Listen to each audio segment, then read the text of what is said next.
Hello मेरे प्यारे बच्चों, क्या हाल चाल? बढ़िया साहब। तो कैसे हो मेरे बब्बर शेर और शेरनियों? उम्मीद है आप सभी अच्छे होंगे और आपकी तैयारी भी एकदम लाजवाब तरीके से चल रही होगी। प्यारे बच्चों, आप सभी के कहने पर आज के इस वीडियो में हम फिर से एक बायोलॉजी का न्यू पैटर्न पर आधारित क्वेश्चन पेपर लेकर के हाजिर हुए हैं। तो आज हम बड़े ही सिंपल तरीके से बायोलॉजी के क्वेश्चन पेपर को सॉल्व करने वाले हैं। इससे आपको पता चल जाएगा कि भाई हम कितने पानी में हैं।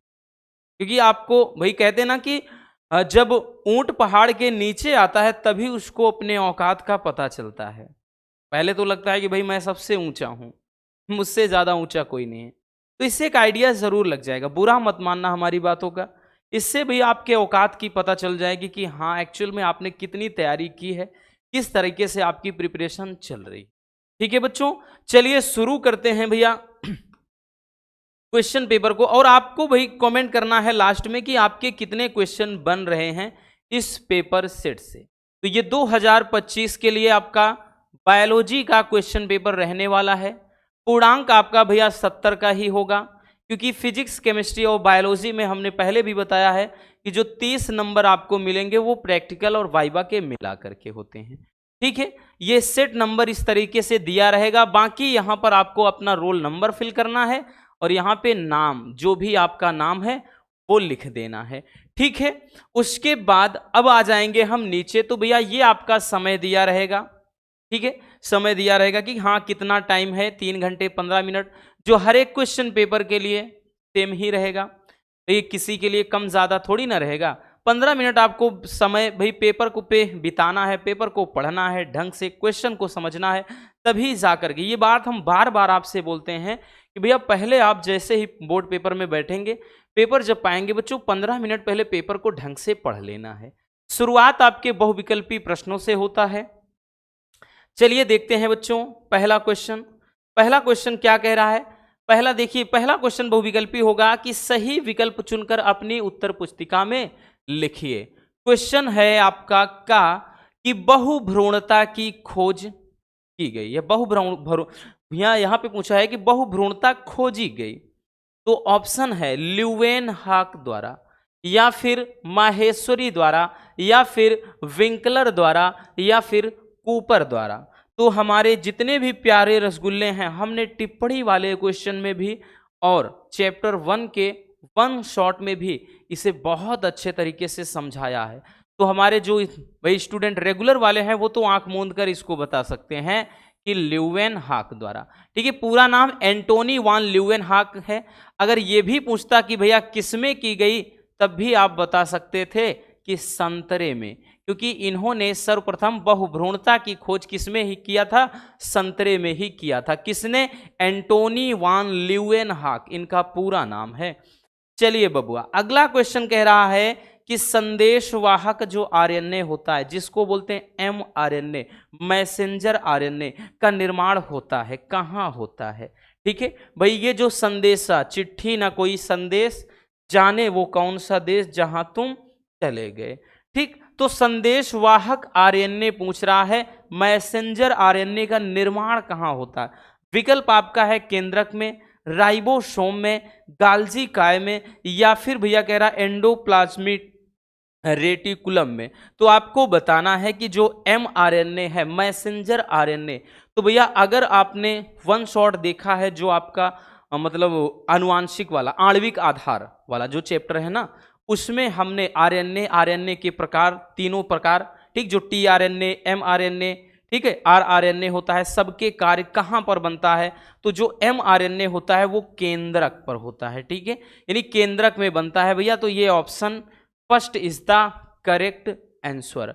आई बात समझ में? चलिए बबुआ आगे चलते हैं भैया। आपका तीसरा क्वेश्चन है बच्चों। तीसरा क्वेश्चन कह रहा है कि जीनी अभियांत्रिकी से प्राप्त होता है। ठीक है, जीनी अभियांत्रिकी जिसको बोलते हैं जीनी इंजीनियरिंग, ठीक है, बायोटेक्नोलॉजी।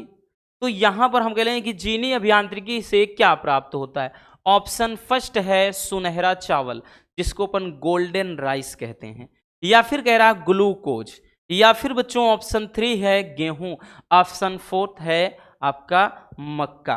तो आपको बताना है जीनी अभियांत्रिकी के द्वारा निम्नलिखित में से कौन सा प्राप्त होता है। तो भैया याद है ना, गोल्डन राइस, ठीक है, सुनहरा चावल। इसको हमने बहुत अच्छे से समझाया था भैया, इस पे टिप्पणी भी करवाया है बबुआ। गोल्डन राइस, गोल्डन राइस की बात कर लें तो 1 नंबर में 2024 में ही पूछा गया था कि जो गोल्डन राइस है, सुनहरा चावल है, तो गोल्डन राइस में किस विटामिन की अधिकता होती है। तो बबुआ आंख मूंद कर आप इसको अपने मन में छाप लीजिए कि विटामिन ए, यानी विटामिन ए का ये एक प्रमुख स्रोत होता है। विटामिन ए इसमें भरपूर मात्रा में होता है। साथ ही एक क्वेश्चन और बनता है कि भैया प्रोटीन किस प्रोटीन की होती है। तो यहां पर बीटा कैरोटीन प्रोटीन की अधिकता होती है। किस प्रोटीन की? बीटा कैरोटीन, ठीक है। तो ध्यान देना, तो यहां से आपके भैया 2 क्वेश्चन और तैयार हो जाते हैं।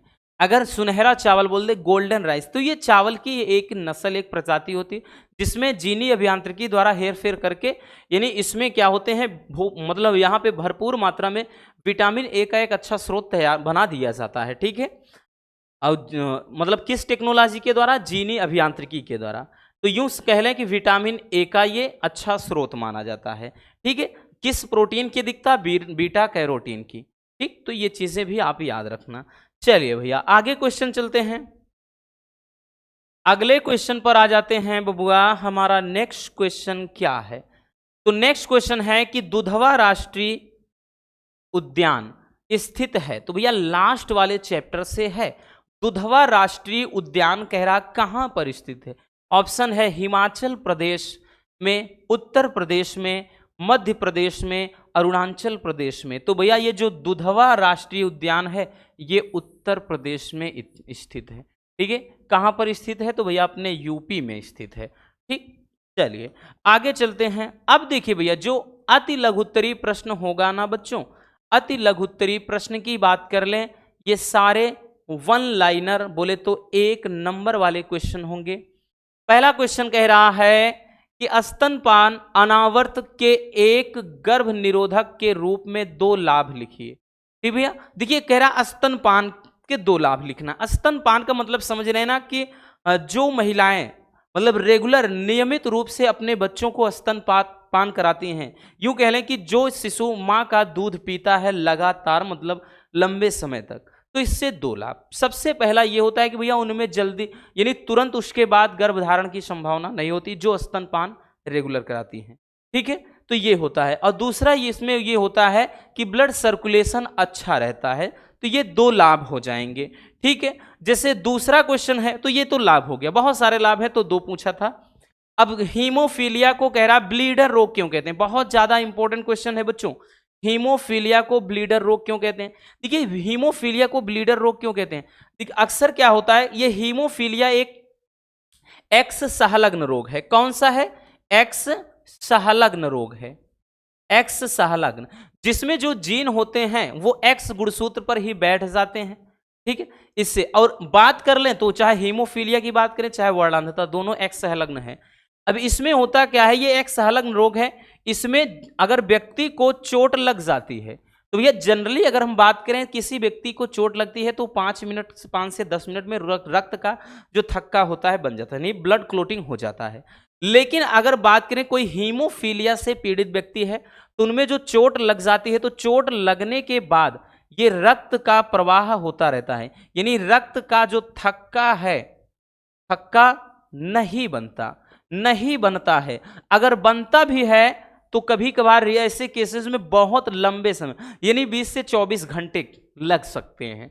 तो इतने टाइम में तो आदमी का तो भाई राम नाम सत्य है, यानी स्वाहा हो जाएगा, क्योंकि भाई 5 से 10 मिनट में रक्त का थक्का बनने लगता है, ठीक है। तो वो ब्लड का जो बहाव होगा कम हो जाएगा। अगर किसी व्यक्ति में भाई 20 से कह रहा है 22 घंटे या 24 घंटे का टाइम ले रहा है, इससे मतलब अत्यधिक रक्तस्राव होगा, यानी खून बाहर निकल जाएगा, खून बंद ही नहीं होगा, तो ऐसे रोगी की मृत्यु हो जाती है, ठीक। इसीलिए कहते हैं इसको ब्लीडर रोग। लिखना चाहेंगे कैसे लिखेंगे, तो यही लिखेंगे कि हीमोफीलिया से पीड़ित व्यक्ति को अगर चोट लगती है तो उनमें जल्दी से रक्त का थक्का नहीं बनता है और अत्यधिक रक्तस्राव के कारण रोगी की मृत्यु भी हो जाती है। इसीलिए इस रोग को ब्लीडर रोग कहते हैं। ठीक, बस हो गया भैया। अगला कह रहा है जैव प्रौद्योगिकी से आप क्या समझते हैं? बच्चों देखिए, जैव प्रौद्योगिकी होता क्या है? जैव प्रौद्योगिकी क्या है?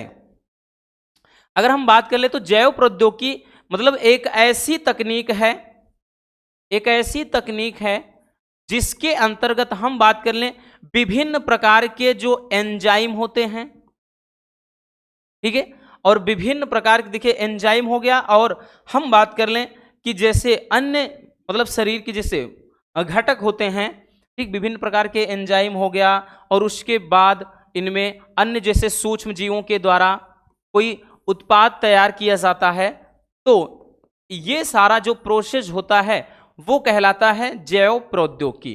ठीक, तो जैव प्रौद्योगिकी भाई वन शॉट में देखना, इसकी परिभाषा भी स्टार्टिंग में बताए हैं। जैव प्रौद्योगिकी एक ऐसी तकनीक है जिसके द्वारा हमने बताया ना कि जो प्लांट्स हो गया, चाहे ह्यूमन सेल्स हो गया, ठीक है, उनके द्वारा या सूक्ष्म जीवों से प्राप्त हमने बताया ना कोई पदार्थ है या एंजाइम की सहायता से उत्पाद तैयार किया जाता है। अब इस उत्पाद को भैया मानव कल्याण के हित में प्रयोग किया जाता है। विभिन्न प्रकार के एंटीबायोटिक बनाए जाएंगे, अन्य औषधियां तैयार की जाती हैं। तो ये प्रोसेस जिसमें जिस टेक्नोलॉजी के अंतर्गत होता है वो कहलाता है जैव प्रौद्योगिकी। क्या कहलाता है? जैव प्रौद्योगिकी। ठीक है, चलिए भैया अगला क्वेश्चन क्या कह रहा है बच्चों? अगला क्वेश्चन क्या है रसगुल्लों? हमारा नेक्स्ट क्वेश्चन है आनुवांशिक रूपांतरित जीन। आ गया भैया, इसको देख लेना, इसीलिए बोलते हैं ना हमारी वन शॉट कितनी ज्यादा हेल्पफुल है। इस क्वेश्चन को अगर आप देखिए, हमने याद करो GMO करके लिखाए हैं, आनुवांशिक रूपांतरित जीन, ठीक है, यानी जेनेटिकली मॉडिफाइड ऑर्गेनिज्म। याद करो कि मतलब आनुवांशिक रूपांतरित जीव या आनुवांशिक रूपांतरित जीएम फसल भी लिखाए हैं ना, ठीक, याद आया कुछ? तो यहां पर वही पूछ रहा है कि आनुवांशिक रूपांतरित जीव से आप क्या समझते हैं? तो आनुवांशिक रूपांतरित जो जीव होते हैं ऐसे जीव होते हैं जिनके जीन में हेर फेर करके एक अतिरिक्त जीन प्रवेश कराया जाता है। तो ऐसे जीव को क्या बोलते हैं? आनुवांशिक रूपांतरित जीव या जंतु कहते हैं। ठीक है, आनुवांशिक रूपांतरित जंतु में भाई अगर हम बात कर लें, इसके अंतर्गत क्या है? चूहा भी आता है, ठीक है, भेड़ भी आता है, गाय भी आता है, मतलब गाय भी आ जाएगी, उसके बाद बकरी भी, ठीक, बकरी बकरा। तो ये सभी के सभी क्या हैं? आनुवांशिक रूपांतरित जीव हैं। ठीक, इनके साथ एक्सपेरिमेंट हो चुका है। चलिए आगे क्वेश्चन कह रहा है सहजीवन से आप क्या समझते हैं? सहजीवन दो जीवों के बीच ऐसा संबंध है, ऐसा संबंध है, ठीक है, दो जीवों के बीच ये ऐसा संबंध है जैसे एक जीव कोई है और कोई दूसरा जीव है, तो दो जीवों के बीच ऐसा संबंध है जिसमें एक जीव के कारण दूसरे को लाभ हो और वही दूसरे जीव के कारण पहले को भी लाभ हो। तो ऐसा संबंध क्या कहलाएगा? सहजीवन। ठीक, याद करो हमने बताया सहोपकारिता, सहभोजिता, परोपकारिता सब कुछ लिखाया है। ठीक है, तो दो जीवों के बीच ऐसा संबंध जिसमें एक दूसरे जीव को एक दूसरे के कारण क्या हो? लाभ हो। ठीक है ना, तो वो क्या हो जाएगा भैया? सहजीवन कहलाएगा। ठीक है, तो ये हो जाएंगे आपके एक एक नंबर वाले क्वेश्चन। चलिए बबुआ अब आते हैं भैया आपके लघु उत्तरी पार्ट 1 यानी लघु उत्तरी 1 में। अब लघु उत्तरी जो आपका 1 होगा ये सारे 2-2 नंबर वाले क्वेश्चन होंगे। कितने नंबर? 2-2। एक मिनट भाई पानी पी लें, खांसी आने वाली है।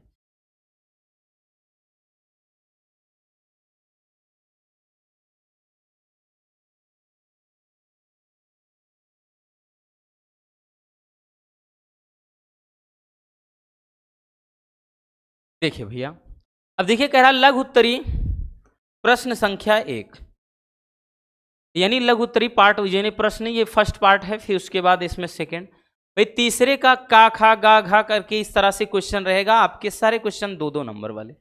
कह रहा है कि विसंक्रमण पर टिप्पणी लिखिए। देखिए विसंक्रमण है क्या? तो विसंक्रमण की बात कर लें तो विसंक्रमण एक ऐसी मतलब तकनीक है, एक ऐसी तकनीक है बच्चों जिसके अंतर्गत विभिन्न प्रकार के जीवाणु या जीवाणु के बाद हमने क्या बताया? विषाणु या बीजाणु, इन सभी को नष्ट कर दिया जाता है या मार दिया जाता है, नष्ट कर दिया जाता है। ठीक है, तो भैया विसंक्रमण एक ऐसी प्रक्रिया है, या कि यूं कह लें विसंक्रमण एक ऐसी तकनीक है जिसके अंतर्गत विभिन्न प्रकार के जो हानिकारक जीवाणु, विषाणु या फिर बीजाणु होते हैं, इन सबको मारकर नष्ट कर दिया जाता है। तो ये तकनीक ही क्या कहलाएगी बच्चों, विसंक्रमण कहलाएगी। अगला कह रहा है कि मेंडल के प्रभाविता का नियम लिखना है। बड़ा ही प्यारा सा टॉपिक है, याद करो भैया, मेंडल में हमने इसको अच्छे से समझाया है जितने आपके नियम हैं। अब देखिए कह रहा कि प्रभाविता का नियम, प्रभाविता का नियम क्या होता है, जैसे भाई दो विभिन्न प्रकार के विपरीत लक्षण वाले जीव हों, जैसे पौधे ले लेते हैं। एक भैया हमने ले लिया शुद्ध लंबा पौधा, शुद्ध लंबा, इसको कैपिटल टी से दर्शाते हैं, और उसके बाद इसका संकरण हम करा देते हैं शुद्ध बौने के साथ। शुद्ध एक तरफ भैया बौना हो गया स्मॉल टी, एक तरफ शुद्ध लंबा, दूसरी तरफ शुद्ध बौना। जब इनका संकरण कराते हैं तो जो F1 पीढ़ी में है तो यहाँ सभी संतानें क्या संकर लंबे होंगे। कैसे होंगे, संकर लंबे, ये टी और स्मॉल टी। तो यूं कह लें जो प्रभाविता का नियम क्या होता है, कि प्रभाविता का नियम होता है कि जब दो विपरीत लक्षण वाले पौधों के बीच संकरण कराया जाए तो F1 पीढ़ी में, ठीक, यानी ये क्या होती है F1 पीढ़ी, F1 पीढ़ी में मतलब जो लक्षण दिखाई पड़ते हैं वो प्रभावी लक्षण होते हैं और जो नहीं दिखाई पड़ते हैं वो अप्रभावी होते हैं। या फिर यूं कह लें कि दो विपरीत प्रकार के लक्षणों में संकरण कराने पर जब एक लक्षण दूसरे लक्षण के गुण को पूरी तरह दबा दे तो वो प्रभावी लक्षण कहलाता है। यही नियम प्रभाविता का नियम कहता है।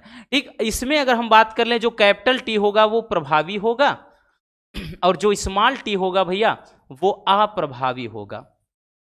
क्या होगा, वो अप्रभावी होगा। तो ये हो जाता है प्रभाविता का नियम। ठीक है, चलिए अब उसके बाद नेक्स्ट क्वेश्चन कह रहा है कि मानव भ्रूण के 3 प्रारंभिक जनन स्तरों का क्या भविष्य होता है स्पष्ट करना है। मतलब जो भ्रूण का परिवर्धन का 3 स्टेप है वो बता देना है। नेक्स्ट क्वेश्चन कि सरोगेट माता पर टिप्पणी लिखिए। देखिए सरोगेट माता क्या होता है भाई, वन शॉट में तो इसको हमने नहीं समझाया लेकिन यहां समझा देंगे। ठीक है, क्योंकि जो चीजें हैं तो भैया हम साफ साफ बता देते हैं। देखिए सरोगेट माता जिसको कहते हैं किराए की कोख, किराए की कोख। अब अच्छा एक मूवी आपने देखी होगी भाई, लगभग सभी ने, गाना ना, ये तो मेहंदी है, मेहंदी तो रंग लाती है, मेहंदी हाँ हाँ मेहंदी। तबीयत खराब है भाई, गाने की आवाज भी सही से नहीं जा रही होगी आप तक, मालूम है, फिर भी गा दे रहे हैं। तो एक गाना है ना कि मतलब टूट के डाल से हाथों पे बिखर जाती है, ऐसा कोई मतलब गाना है जिसमें सलमान खान होता है ना, उसके बाद इसमें प्रीति जिंटा होती है, उसका कुछ अलग ही मतलब एक प्रकार की मतलब इधर उधर गाना गाती है, डांस करती है, जिसे तवायफ के तौर पर होती है। फिर उसके बाद क्या है, सलमान खान बोलते हैं कि भैया हमको एक बच्चा चाहिए। तो किराए की कोख या सरोगेट माता क्या होता है, मतलब अपने ही बच्चे को किसी और के गर्भ से जन्म देना, एक किसी और पराई महिला के मतलब गर्भ से क्या करना, जन्म देना, किराए की कोख कहलाती है। और ऐसे माता को सरोगेट माता कहते हैं। मतलब भैया बच्चा तो जैसे हमारा है लेकिन वो किसी और की गर्भ। ठीक, तो उसमें सलमान, क्योंकि डॉक्टर साहब बोल देते हैं कि उनकी जो पत्नी होती है सलमान खान की, क्या रानी मुखर्जी होती है, कि बोलते हैं भैया अब इनको अगर ये कभी माँ नहीं बन सकती, अगर ये माँ बन भी जाती हैं तो इनकी जान को खतरा है, यानी इनकी मृत्यु भी हो सकती है। तो वहां पर क्या होता है ना भाई, सलमान खान को चाहिए एक संतान, तो वो क्या है प्रीति जिंटा के पास जाते हैं भैया, तो उनके माध्यम से वो संतान की प्राप्ति करते हैं। तो यही चीज होता है कि अपने संतान को किसी और महिला के गर्भ से जन्म देना, वो कहलाता है भैया क्या, सरोगेसी कहते हैं। इस तकनीक मतलब इस प्रक्रिया को सरोगेसी कहते हैं, और उस माता को कहते हैं सरोगेट माता, और उसकी कोख को कहते हैं किराए की कोख। अब तो समझ में आ गया होगा ना कि हम क्या कहना चाह रहे हैं। ठीक है, अगला है भैया चिकित्सा के क्षेत्र में जैव प्रौद्योगिकी की उपयोगिता लिखना है। ठीक है, इसमें कहाँ से उत्तर वगैरह लिख दिया है ना, देखिए चिकित्सा के क्षेत्र में जैव प्रौद्योगिकी, तो भैया याद करो जीन चिकित्सा, जीन चिकित्सा, चिकित्सा के क्षेत्र में जीन चिकित्सा, हमने इस पर टिप्पणी भी बताया है। ठीक, जीन चिकित्सा क्या है? एक ऐसी तकनीक है जिसके अंतर्गत जीन, किसी भी व्यक्ति के जीन में हेरफेर करके, जैसे क्या होता है इसमें किसी मतलब रोगी के, या फिर यूं कह लें कि कोई भी अस्वस्थ व्यक्ति होता है, यूं कह लें बीमार व्यक्ति होता है, तो उसके जीन में हेरफेर करके एक स्वस्थ जीन प्रवेश कराते हैं, तो वो जीन अपनी क्रियाशीलता को दिखाता है उसके बॉडी में। और ये चीज सर्वप्रथम एक 4 वर्षीय लड़की में हमने बताया किया गया था। ठीक है, किस बीमारी से दूर करने के लिए या किस चीज के लिए? तो याद करो एडीए से बताया था, एडीए एडिनोसिन डाइएमिनेज से। ठीक है, तो यही पूरा हो जाता है जैव प्रौद्योगिकी के क्षेत्र में, या मतलब चिकित्सा के क्षेत्र में जैव प्रौद्योगिकी का उपयोग। ठीक, चलिए आगे देखते हैं। अब आ जाता है भैया लघु उत्तरीय आपका सेकंड। अब देखिए लघु उत्तरीय आपका क्वेश्चन नंबर जो 4 है, 5 है, 6 है। अब यहां से सब में 4-4 क्वेश्चन होंगे, प्रत्येक में बच्चों भाई प्रत्येक क्वेश्चन 3 नंबर का, मतलब जैसे 1 2 3 4 क्वेश्चन यहां तो 12 यहां, तो इसी तरह से 5 में भी 12, इसी तरह 6 में भी 12, तो 12 तिहाई 36, मतलब 3 नंबर वाले क्वेश्चन आपके 12 क्वेश्चन आएंगे, तो भैया 70 में 36 नंबर तो इन्हीं का कब्जा होगा। तो 3 नंबर वाले जो क्वेश्चन है ना बच्चों, वो सबसे ज्यादा पूछे जाएंगे। ठीक है, चलिए क्वेश्चन देखते हैं किस तरह से हैं। आवृत बीजी पौधों में द्विनिषेचन, अब भैया द्विनिषेचन या दोहरा निषेचन इसको हम कई बार करवा चुके हैं, 1 शॉट में तो समझाया ही है। अभी जो 20 महत्वपूर्ण टिप्पणियां हैं उसमें भी आपको बताया है, देख लेना। आनुवांशिक कोड पर, या जिसको जेनेटिक कोड कहते हैं। ठीक, आनुवांशिक कोड क्या है, इसकी विशेषताएं क्या है, ये त्रिक होता है, कॉमा विहीन होता है, ऐसी विशेषता वगैरह बताया है ना, तो ये चीज है। ठीक है, तो देख रहे हैं भैया कोई बाहर का क्वेश्चन अभी तक नहीं आया, इसीलिए बोलते हैं कि 1 शॉट आपके लिए रामबाण है। नेक्स्ट है कि लिंग गुणसूत्र क्या होता है, मनुष्य में लिंग निर्धारण क्या? तो भैया लिंग गुणसूत्र क्या होते हैं? ऐसे गुणसूत्र जो लिंग का निर्धारण करते हैं। अब मनुष्य में बात कर ले भैया, टोटल कितना है? तो टोटल 46। ठीक, यूं कह लें कि 23 जोड़ी होता है, जिसमें से आपके जो 44 गुणसूत्र होते हैं वो दैहिक होते हैं या कायिक गुणसूत्र, और उसके बाद जो 2 गुणसूत्र होते हैं वो सेक्स क्रोमोसोम्स या लिंग गुणसूत्र होते हैं। तो लिंग गुणसूत्र में बात कर लें भैया, पुरुषों में क्या होता है? XY होता है, और महिलाओं में XX होता है। जब दैहिक गुणसूत्र में एक पुरुष का X गुणसूत्र और एक महिला का X गुणसूत्र मिल जाएगा, तब जाकर के ये लड़की का जन्म हो जाता है। और जब पुरुष का भैया Y वाला गुणसूत्र और लड़की का ये X गुणसूत्र होगा, तो 44 + XY बनेगा। इस तरह से लड़के का जन्म हो जाता है। ठीक है, लड़का का जन्म हो जाता है। तो इस तरह से ही लिंग का निर्धारण होता है।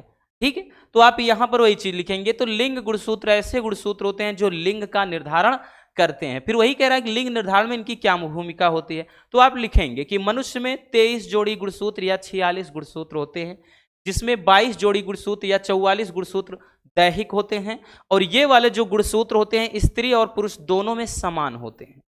और जो एक जोड़ी गुणसूत्र या दो गुणसूत्र होते हैं वो क्या होते हैं? लिंग गुणसूत्र, और यही लिंग का निर्धारण करते हैं।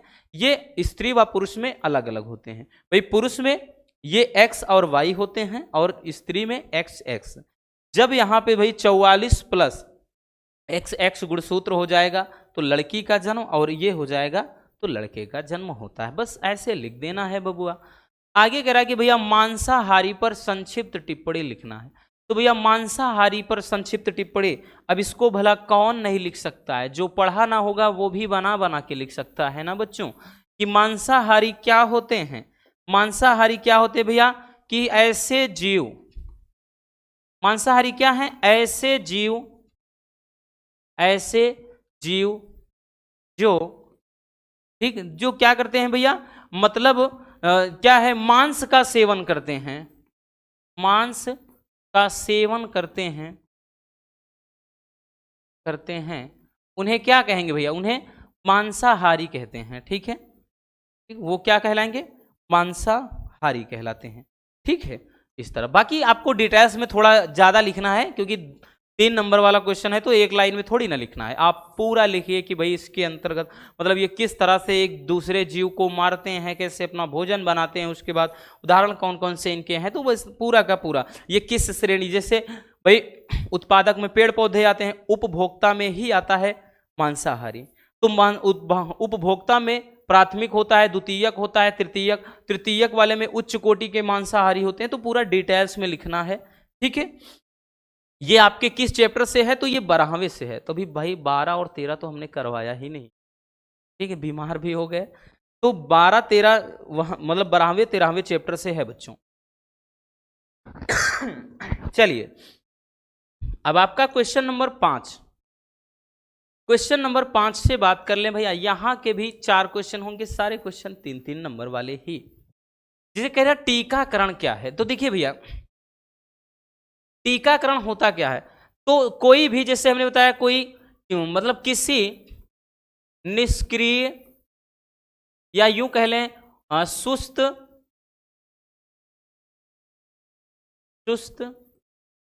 या मृत सूक्ष्म जीव से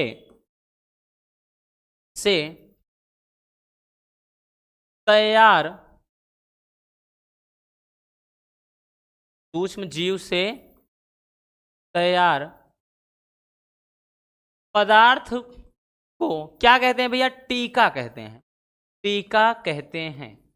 ठीक है, मतलब जो अंग्रेजी में कभी कभार अंग्रेजी वर्ड में हिंदी में ही लिख देता है वैक्सीन क्या है, या वैक्सीनेशन, भाई उसको टीकाकरण को वैक्सीनेशन कहेंगे, टीका अकेले को वैक्सीन कहते हैं। तो जो भी वैक्सीन होती है कैसे तैयार करते हैं, निष्क्रिय, सुस्त या फिर यूं कह लें मृत सूक्ष्म जीवों से तैयार किए गए पदार्थ को ही या तैयार किए गए उत्पाद को ही टीका कहते हैं। और जब इनको इंजेक्शन में भर करके किसी व्यक्ति के शरीर में प्रवेश कराया जाता है, तब इस घटना को कहते हैं टीकाकरण। ठीक, क्या कहते हैं भैया, टीकाकरण कहते हैं। चलिए, अब उसके बाद आपका खा है, कह रहा डीएनए तथा आरएनए में प्रमुख अंतर लिखना है। देखिए भैया, इसको न जाने कितनी बार बताए होंगे, बताने की जरूरत यहां पर है नहीं। ठीक है, फिर भी थोड़ा शॉर्ट में समझ ही लेते हैं कि जगह है तो देख रहे हैं। डीएनए में क्या होता है भैया, ये इसकी संरचना द्विकुंडलित होती है, द्विकुंडलित। इसकी भैया क्या है, इसकी संरचना एकल सूत्री होती है। कैसी, एकल सूत्री होती है, एकल कुंडलित। बाकी ये बात कर ले भैया, तो इसमें क्या होता है, थायमीन क्षार होता है डीएनए में। आरएनए में बच्चों बात कर लें तो भैया इसमें यूरेसिल क्षार होता है। आपका डीएनए लाखों न्यूक्लियोटाइड से बना होता है, आरएनए हजारों न्यूक्लियोटाइड से बना होता है। डीएनए जो होता है डीऑक्सी राइबोस शर्करा इसमें पाई जाती है, आरएनए में बच्चों राइबोस शर्करा पाई जाती है। क्या है, राइबोस शर्करा। बाकी डीएनए भैया ये प्रमुख रूप से केंद्रक में पाया जाता है, और ये क्या है, कोशिका द्रव्य में पाया जाता है। डीएनए एक प्रमुख आनुवांशिक पदार्थ होता है। ये कुछ मतलब जैसे कुछ विषाणुओं में ही आनुवांशिक पदार्थ होता है, नहीं तो ये आनुवांशिक पदार्थ नहीं है। तो इस तरह से हमने तो 5 से 6 अंतर बता दिए। ठीक है, तो चीजें सुन करके आपको और भी तैयार हो जाएंगी और भी याद। अब देखिए कह रहा प्रतिबंधन एंजाइम से आप क्या समझते हैं, ये किस प्रकार कार्य करते हैं। तो भैया प्रतिबंधन एंजाइम क्या है बच्चों, तो प्रतिबंधन एंजाइम हमने बताया है भैया, तो प्रतिबंधन एंजाइम ऐसे एंजाइम होते हैं जो डीएनए को, सब वन शॉट में समझाया है, डीएनए को विशेष स्थान से क्या करते हैं भैया, विशेष स्थान से काटने का कार्य करते हैं, काटने का कार्य करते हैं। जिसमें अगर हम बात कर लें जो प्रतिबंधन एंजाइम होता है, नाम क्या है, तो इसका बोलते हैं एंडोन्यूक्लियस, एंडोन्यूक्लियस एंजाइम होता है। इसी को आणविक, कभी कभार पूछता है कि आणविक कैंची किसे कहते हैं, तो इसी को आणविक कैंची, मॉलिक्यूलर सीजर कहते हैं। क्यों, क्योंकि ये डीएनए को विशेष स्थान से काटने का कार्य करता है, इसी कारण इसको आणविक कैंची कहते हैं। ठीक, काम क्या है, तो वही चीज किस प्रकार कार्य करता है, डीएनए को काटने का कार्य करता है। ठीक है, चलिए अब अगला है कि तप्त स्थल, जिसको हॉट स्पॉट बोलते हैं, ये सबसे लास्ट वाले चैप्टर से है, 13वें चैप्टर से। हॉट स्पॉट तप्त स्थल एक ऐसा क्षेत्र होता है जहां पर जो बात कर लें जैव विविधता होती है वो सबसे अलग होती है। यहाँ पर दुर्लभ प्रजातियां पाई जाती है और यहाँ पर उपस्थित जितने जीव जंतु होते हैं, जो प्रजातियां होती हैं, वो किसी अन्य क्षेत्र में नहीं पाई जाती हैं। तो ऐसे क्षेत्र को हॉट स्पॉट या तप्त स्थल कहते हैं। चलिए भैया आगे देखते हैं बच्चों, आगे देखते हैं भैया। देखिए सारे के सारे क्वेश्चन एकदम आसान वाले हैं। ठीक है, अब ऐसा नहीं है भैया कि हमने आसान आसान रखा है, नहीं बच्चों। ठीक है, ये पूरा का पूरा जैसे पेपर सेट आपका तैयार होता है बस वही पूरा छाप दिया गया है। ठीक है, यहां पर देखिए अब जो 6 में का है क्वेश्चन कह रहा है कि बायोपायरेसी क्या है, याद करो। ठीक, जैव प्रौद्योगिकी में बताया गया है, पेटेंट वगैरह बताया ना। बायोपायरेसी होता क्या है कि जब कोई, ध्यान से सुनिएगा, जब कोई एक देश, कोई संस्था या कोई कंपनी कह लें, किसी दूसरे देश कोई संस्था या कंपनी से बिना अनुमति के वहां के जैविक संसाधनों का उपयोग करता है, तो ये प्रक्रिया मतलब क्या कहलाती है, बायोपायरेसी। ठीक है, एक प्रकार का डिजिटल स्कैम होता है, बायोपायरेसी होता है। क्यों? क्योंकि वो फार्मूले को, जैसे हमने बताया था ना कि भाई आप जैसे भाई कोई प्रोडक्ट तैयार कर रहे हो, कोई चीज आप उजागर करने वाला, कोई और उसको चुरा कर बता दे इंटरनेशनल लेवल पर कि हमने इसको बनाया है। जैसे हमने बताया ना, अपने यहाँ की बासमती प्रजाति न जाने कितने वर्षों पहले से हमारे दादा बाबा जो आजा पुरखा थे उनके द्वारा भाई ये बासमती प्रजाति तैयार की जाती थी। लेकिन जो राइस टेक है, ठीक, लगभग मतलब ये कोई कंपनी है, तो उन्होंने क्या बताया कि भाई बासमती हमने बनाया है। इसी तरह जैसे अपने यहाँ भाई क्या है, नीम वगैरह बहुत सारी, मतलब नीम आपको दिख गए होंगे।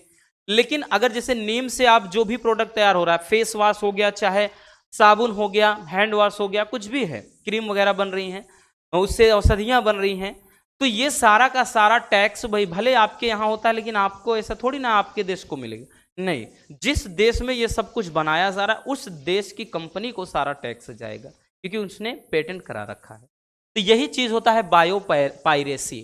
ठीक, कि जब कोई देश दूसरे देश की बिना अनुमति के या बिना सहमति के जैविक संसाधनों का उपयोग करता है, वो बायोपायरेसी। एक पारिस्थितिक तंत्र में ऊर्जा प्रवाह का सचित्र वर्णन करना। अब देखिए भैया ये 12वें चैप्टर से है, ऊर्जा प्रवाह। ठीक है, तो हम ला देंगे जल्द ही, 1-2 दिन में अगर आप लोग कमेंट कर देते हैं, ठीक, तो ला देंगे। अगर वैसे भी लाना पड़ेगा, 2 चैप्टर है तो 2 तो निपटाना ही पड़ेगा 1-2 दिन में। ठीक, तो ऊर्जा प्रवाह, देखिए जैसे ऊर्जा का प्रवाह का मतलब क्या होता है, देखिए इसको चित्र के माध्यम से दर्शाना है। आपने प्राइमरी में भी पढ़ा है कि जिस तरह से मतलब एक जीव दूसरे जीव को खाता है, तो एक भाई चित्र, जैसे हमने बताया ना कि कोई घास फूस है, घास को जैसे क्या है भैया, टिड्डा खाएगा। अब टिड्डा को भैया क्या खाएगा, टिड्डा को जैसे मेढक खा लेता है। अब भैया मेढक को सर्प खाएगा, सर्प को भैया जैसे गिद्ध वगैरह, सर्प को गिद्ध वगैरह, गिद्ध को इससे भी बड़ा शेर वगैरह। तो इससे अगर देखें तो ऊर्जा इससे इसके अंदर जा रही, इससे मेढक के अंदर, मेढक के अंदर से सर्प के अंदर ऊर्जा। तो यहां पर भाई ऊर्जा का प्रवाह हो रहा है, और ऊर्जा का प्रवाह हमेशा एक दिशिक होता है, यानी ये एक ही डायरेक्शन में ऐसे चलता है। ठीक, तो इसी को एक चित्र के माध्यम से आपको क्या है समझा देना था। ठीक है, तो ये होता है ऊर्जा प्रवाह। अब देखिए भैया कह रहा है एंटीबायोटिक क्या है, एंटीबायोटिक जिसको प्रतिजैविक बोलते हैं। तो एंटीबायोटिक क्या है, तो एंटीबायोटिक ऐसे पदार्थ होते हैं जो सूक्ष्म जीवों के द्वारा तैयार किए गए पदार्थ होते हैं। भाई खांसी भी आने लगी क्योंकि तबीयत अभी ठीक है नहीं, दवा खा करके तो भैया क्लास ले रहे हैं। देखिए एंटीबायोटिक क्या होता है भैया, जो सूक्ष्म जीवों के द्वारा तैयार होते हैं। ये सूक्ष्म जीवों के द्वारा तैयार किए गए क्या होते हैं, उत्पाद होते हैं, जो भैया किसी अन्य हानिकारक जो सूक्ष्म जीव हैं उनको क्या करते हैं, नष्ट करने का काम करते हैं। ठीक, तो ये जो एंटीबायोटिक हैं जिसको प्रतिजैविक बोलते हैं, ये सूक्ष्म जीवों द्वारा तैयार किए गए उत्पाद होते हैं जो अन्य हानिकारक जीवों से लड़ करके उनको नष्ट कर देते हैं। ठीक है। उत्पादक में जैसे मतलब इनका एग्जाम्पल की बात कर ले भाई, प्रतिजैविक, क्योंकि कभी कभार ऐसे पूछ रहता है कि प्रतिजैविक औषधि के दो प्रतिजैविक औषधियों के नाम लिखिए। तो इसी में भैया आपका पेनिसिलिन हो गया, स्ट्रेप्टोमाइसिन हो गया, रेमाइसिन हो गया, नियोमाइसिन हो गया। तो बहुत सारे इस तरह से भैया एग्जाम्पल हैं, ठीक है ना। तो ये प्रतिजैविक। अगला क्वेश्चन, परभक्षी क्या है? परभक्षी किसे कहते हैं? देखिए परभक्षी क्या होता है, सुनिएगा ध्यान से भाई। परभक्षी हमने करवाया है, इसके मतलब 10वें चैप्टर में ही करवाया है, याद हो तो। स्पर्धा, परभक्षी, परभक्षण, याद आया कुछ? ठीक है, तो उसी में बताया गया है, ठीक। तो परभक्षी क्या होता है कि जब कोई एक जीव किसी दूसरे जीव को मारकर खाता है तो वो जीव कहलाता है परभक्षी। और जो एक जीव किसी दूसरे जीव को मारता है तो भैया जिस जीव को मारता है उसको कहते हैं भक्ष्य। क्या कहते हैं? भक्ष्य कहते हैं। जैसे भाई परभक्षी में अब एक जीव दूसरे जीव को मार रहा है तो भाई कौन? जैसे मनुष्य, भाई मनुष्य भी मार रहा है, कुत्ता हो गया, ठीक है, तो कुत्ता भी मारता है, मेढक हो गया, मेढक भी मार, तो ये सब परभक्षी में आएंगे क्योंकि ये दूसरे जीव को मारकर अपना निवाला बना रहे हैं।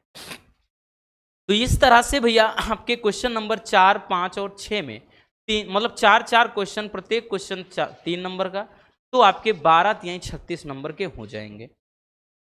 चलिए अब चलते हैं बच्चों आगे, क्वेश्चन नंबर अब 7। यहां से बच्चों आपका दीर्घोत्तरी प्रश्न शुरू होगा भैया। अब जो दीर्घोत्तरी प्रश्न होगा ना, ये सारे क्वेश्चन आपके यहां से 5 नंबर वाले शुरू। तो भाई जैसे 7, 8 और 9 में होगा तो अथवा करके होगा, इसलिए फायदा है आपका। जिसे एक आवृत बीजी पौधे के जीवन चक्र का चित्रात्मक निरूपण करना है और इसकी प्रमुख विशेषताएं। आवृत बीजी पौधों में अथवा में लिखना भूल गए हैं, अथवा में कह रहा युग्मक जनन किसे कहते हैं? तो भाई अब जो युग्मक जनन किसे होता है, तो जनन कोशिकाओं से युग्मक के उत्पन्न होने की प्रक्रिया को युग्मक जनन कहते हैं। और युग्मक जनन में 2 प्रकार बताया है आपके सेकंड वाले चैप्टर में। एक होता है भैया शुक्र जनन और दूसरा होता है बच्चों अंड जनन, ठीक है। तो यहां पे देखिए आगे दिया भी है, शुक्र जनन और अंड जनन में अंतर बताना है, ठीक है। तो 1 शॉट वाली वीडियो अगर आपने नहीं देखा है तो देख लेना, क्योंकि ये 5 नंबर का क्वेश्चन है। देखिए आपका 8वें में कह रहा है कि कोशिका में पाए जाने वाले 3 प्रकार के आरएनए का नाम लिखना है। तो भैया हमने आरएनए में बताया है, आरएनए 3 प्रकार का होता है, ये चीज हमने बताया है, ठीक है। एम मतलब देखिए आरएनए, राइबोसोमल आरएनए जिसको बोलते हैं। फिर उसके बाद होता है भैया टीआरएनए जिसको बोलते हैं ट्रांसफर आरएनए यानी स्थानांतरण आरएनए। और तीसरा होता है एमआरएनए जिसको मैसेंजर आरएनए या संदेश वाहक आरएनए। तो इन आरएनए के नाम और इनके हमने कार्य भी लिखाए हैं, आगे है भी, प्रत्येक के कह रहा है कार्य भी आपको लिखना है। तो ये भैया जो आपका आनुवांशिक वाला जो चैप्टर है, मतलब आणविक आधार वाला, उसमें डीएनए की, जिसमें डीएनए की द्विकुंडलित संरचना वगैरह है ना, तो आरएनए के प्रकार तो भाई लग रहा है तबीयत भी खराब हो रही है, बट पेपर भी खत्म ही होने वाला है, निपटा ही देंगे। अथवा में बच्चों देखिए दे दिया है आनुवांशिक कोड क्या है, इसकी विशेषताएं। ये क्वेश्चन आपको पहले भी मिला था, बट 1 नंबर में ही मिला था, 1 या 2 नंबर वाले में। यहाँ आनुवांशिक कोड क्या है, इसकी पूरी विशेषता को समझा देना है, ठीक है। अब उसके बाद अगर हम बात कर लें